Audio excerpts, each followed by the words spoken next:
स्मारक बनाने के लिए जगह तक नहीं अलाउड की गई है। कई बार हम गए भी हैं, हमें कुछ भी नहीं बताया गया है, क्यों नहीं दी जा रही इसका हमें कारण नहीं बताया गया।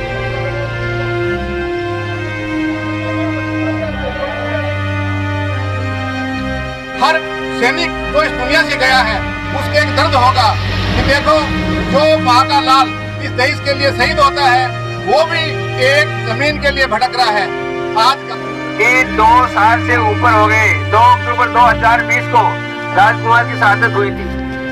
शहादत के बाद में जो क्रियाकलाप होने थे वो सारे हो गए, लेकिन आज तक राज्य सरकार के कानून में कोई जो तक कुछ भी नहीं रेखा और ना तो शहीद स्मारक के लिए कोई जगह बताई और न उसका कोई कारण बताया।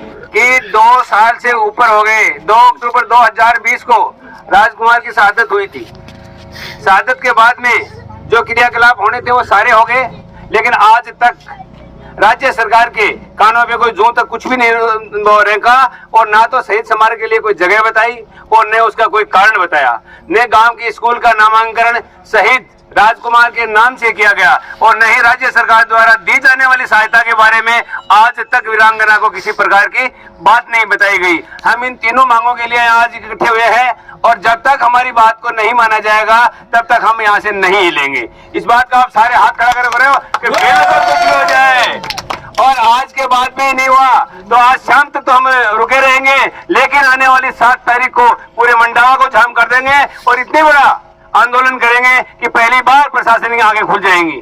तो मैं आप सभी से अनुरोध करूंगा कि बहुत बहुत धन्यवाद कि आपने शासन और प्रशासन को जगाने के लिए इतनी बड़ी संख्या में आप लोग जो आए। देर जरूर हुए लेकिन कोई बात नहीं, देर हुए तो दुरुस्त हुए।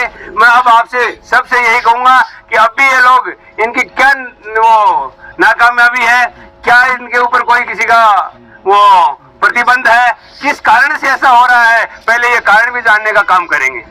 2 साल के भीतर किसी ने मेरे हिसाब से वीरांगना के घर जाकर के, शहीद राजकुमार के घर जाकर के प्रशासन के किसी व्यक्ति ने कोई गतिविधि नहीं की है।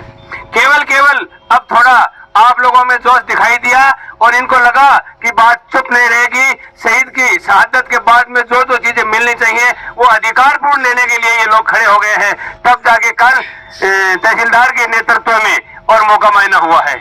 कलेक्टर साहब ने बहुत अच्छी बातें कही हैं, साफ कहा है और हमारे सामने 2 बार एसडीएम को फोन करके भी कहा है कि शहीद के बारे में जो कुछ होना चाहिए वो करना है। जहां आपके दिक्कत आती है तो सबको सार्वजनिक रूप से बताना है। वहां सारे शहीद के घर वाले रहेंगे, उनके जो भी खास व्यक्ति हैं वो रहेंगे, उनके सामने आप अपनी जो बात है वो बताओ। अब प्रशासन हमें बताएगा, हम सुनेंगे और सारे लोगों को हमारे जजेगी वो बात तो मानेंगे और नहीं धरना सुचारू रहेगा। जो सैनिक होते हैं वो उनकी रक्षा नहीं करते हैं क्या? उनको 2 मिनट में गोली मार देते हैं। कोई भी आतंकवादी आ गया तो भी गोली मार सकते हैं। अगर सैनिक होते हैं ना तो उनकी रक्षा के लिए वो तन मन धन सब कुछ लुटा देते हैं। लेकिन प्रशासन और हमारी राज्य सरकार है वो ध्यान ही नहीं दे रही है, लेकिन ध्यान देना पड़ेगा। नायक राजकुमार मेरे पति 4 अक्टूबर 2020 को अरुणाचल में शहीद हो गए थे। अभी उनको शहीद हुए 2 साल हो गए हैं। उसके बावजूद भी हमें राज्य सरकार से कोई सहायता नहीं मिली है। सहायता की बजाय तो हमें शहीद स्मारक बनाने के लिए जगह तक नहीं अलाउड की गई है। कई बार हम गए भी हैं, हमें कुछ भी नहीं बताया गया है, क्यों नहीं दी जा रही इसका हमें कारण नहीं बताया जा रहा है। कई बार हम जिला सैनिक बोर्ड के भी चक्कर काटे हैं, हमें कोई जवाब नहीं मिला है। कि जो शहीद की मूर्ति आज पड़ी है, आज जगह के लिए वो मूर्ति तरस रही है। जिन्होंने हस्तियों इस देश के लिए अपने प्राण न्यौछावर कर दिए, हर सैनिक जो इस दुनिया से गया है उसके एक दर्द होगा कि देखो जो माँ का लाल इस देश के लिए शहीद होता है वो भी एक जमीन के लिए भटक रहा है। आज गांवों के अंदर ये भी एक शर्म की बात है, कहते हैं कि साहब गांवों में जगह नहीं है।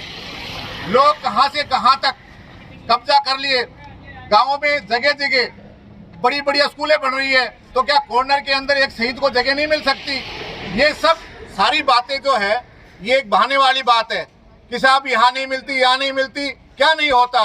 दूसरी, मैं जनप्रतिनिधियों से भी मांग करता हूँ कि आज राज्य सरकार में हमारी यहाँ की विधायक भी है, जो सत्ता में है, सांसद भी है, जिला प्रमुख भी है, सारे लोग हैं, तो क्या वो लोग प्रशासन से मांग नहीं कर सकते कि आज जो जिस आदमी ने इस देश के लिए अपने प्राण न्यौछावर कर दिए, उस शहीद के लिए उनकी वीरांगना, आज उनके साथी, उनके चाहने वाले लोग सड़कों पे आके उनकी मूर्ति स्थापित के लिए उनके लिए जगह मांग रहे हैं।